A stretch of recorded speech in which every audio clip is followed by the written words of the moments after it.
भाजप महाराष्ट्राच्या संस्कृतीवर थुंकतोय। लैंगिक अत्याचाराबद्दल भाजपनं बक्षीस दिलंय का? तुषार आपटे भाजपचे स्वीकृत नगरसेवक झाल्यानंतर संजय राऊतांचा सवाल।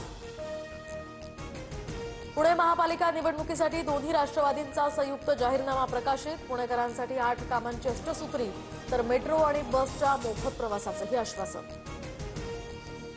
उद्या मध्य रेल्वे आणि ट्रान्स हार्बर रेल्वे मार्गावर मेगा ब्लॉक। मध्य रेल्वेवर मस्जिद बंदर ते करी रोड तर ट्रान्स हार्बर मार्गावर ठाणे ते नेरूळ दरम्यान ब्लॉक असणार।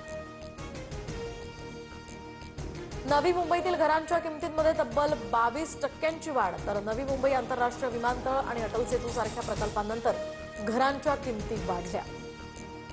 आयआयटी मुंबईमध्ये परमृद्ध अत्याधुनिक सुपर कॉम्प्युटिंग सुविधेचं उद्घाटन। एआय बायोटेक्नॉलॉजी स्टार्टअप्सना यामुळे चालना मिळणार। छत्रपती संभाजीनगरमध्ये महापालिका निवडणुकीत मतदान केंद्रावर शाईऐवजी आता मार्कर पेन्स वापरणार। विशेष मार्कर पेन 2 दिवसात केंद्र प्रमुखांना देणार। जालन्यात 98 लाखांची रोकड जप्त। महानगरपालिकेच्या आचारसंहिता काळामध्ये रोकड सापडल्यानं आयकर विभागाकडून तपास सुरू।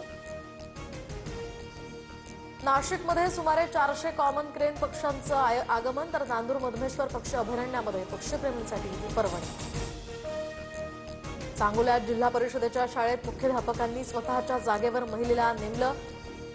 महिलेला मुख्याध्यापक स्वतःच्या पगारातनं वेतन देत असल्याचीही माहिती। नाशिकच्या निफाडमध्ये दुसऱ्या दिवशी सुद्धा कडाक्याची थंडी तर द्राक्ष उत्पादकांची यामुळे चिंता वाढली तर गहू हरभरा या पिकांना मात्र दिलासा।